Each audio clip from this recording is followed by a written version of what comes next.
ആദ്യം തന്നെ എൻ്റെ മക്കൾക്ക് മിസ് ഒരു കുഞ്ഞു കഥ പറഞ്ഞുതരാം. ഒരു വലിയ മരമുണ്ട്.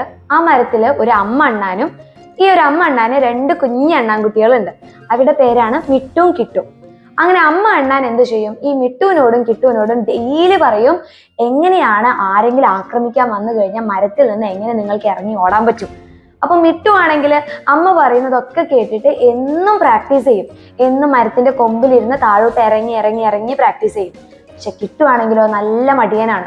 അവൻ എന്ത് ചെയ്യും? കിട്ടുന്ന സമയം മുഴുവൻ നട്ട്സും കഴിച്ച് മരത്തിന്റെ കൊമ്പിൽ ഇങ്ങനെ ഇരിക്കും. അങ്ങനെ ഒരു ദിവസം പാറിപ്പറന്ന് ഒരു പരുന്ത് വരും.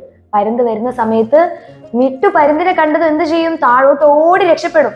കാരണം മിട്ടുവിന് മരം കയറാനൊക്കെ അറിയാം, മരത്തിൽ നിന്ന് ഓടി രക്ഷപ്പെടാനും അറിയാം. പക്ഷെ പാവം കിട്ടുവിന് ഇതറിയോ?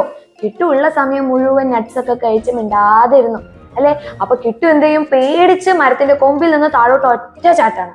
പിതോന്ന് പറഞ്ഞ് നിലത്ത് വീഴും. നിലത്ത് വീണതും പാവം കിട്ടുവിന് മേലൊക്കെ മുറിയാവും.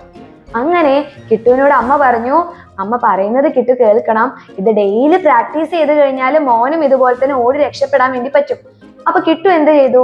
അമ്മ പറയുന്നത് പോലെ തന്നെ മിട്ടുവിന്റെ കൂടെ മരത്തിന്റെ കൊമ്പിൽ കയറിയിരുന്ന് താഴോട്ട് എങ്ങനെ നമുക്ക് ഓടി രക്ഷപ്പെടാം എന്നുള്ളത് എന്നും പ്രാക്ടീസ് ചെയ്യാൻ തുടങ്ങി.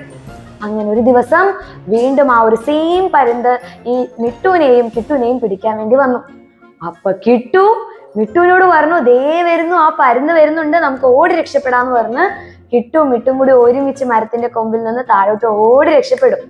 അപ്പൊ ഈ കഥയിൽ നിന്ന് മക്കൾക്ക് എന്താ മനസ്സിലായത്?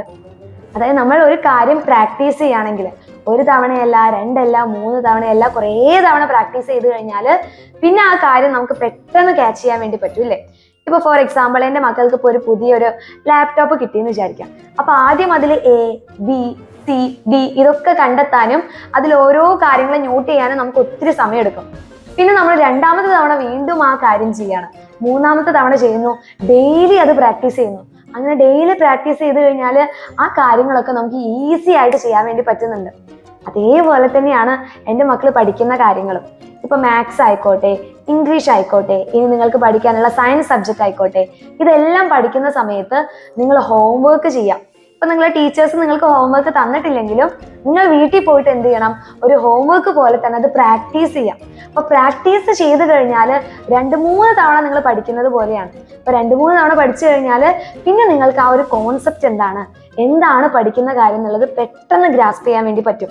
അതുകൊണ്ടാണ് ഹോംവർക്ക് എന്ന് പറയുന്നത് ഇമ്പോർട്ടൻ്റ് ആണെന്ന് പറയുന്നത്. Practice makes A person better എന്ന് മക്കൾ കേട്ടിട്ടുണ്ടോ?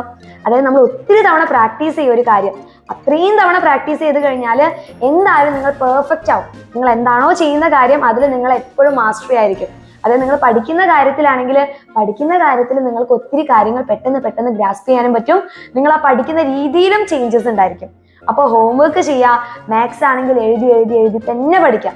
ഒരു കാൽക്കുലേഷൻ ഉണ്ടെങ്കിൽ അത് 2-3 തവണ വ്യത്യസ്ത നമ്പേഴ്സ് ഒക്കെ ഇട്ടിട്ട് നിങ്ങൾ എന്ത് ചെയ്യുക? പ്രാക്ടീസ് ചെയ്യുക. പ്രാക്ടീസ് ചെയ്ത് ഹോംവർക്ക് പോലെ ചെയ്ത് കഴിഞ്ഞാൽ എൻ്റെ മക്കളും ഇതേപോലെ തന്നെ പെർഫെക്റ്റ് ആവും. ഓക്കെ, അപ്പൊ നമ്മുടെ കിട്ടുവിന് പറ്റിയിട്ടുള്ള അല്ലെങ്കിൽ നമ്മുടെ മിട്ടുവിന് പറ്റിയിട്ടുള്ള അബദ്ധം എൻ്റെ മക്കൾക്ക് ആർക്കും ഉണ്ടാവരുത്. നിങ്ങൾ എന്ത് ചെയ്യണം? ഡെയിലി പഠിക്കുന്ന കാര്യങ്ങൾ പ്രാക്ടീസ് ചെയ്യുക, ഹോംവർക്ക് ഒക്കെ നന്നായിട്ട് ചെയ്യുക, നല്ല കുട്ടികളായിട്ടിരിക്കുക.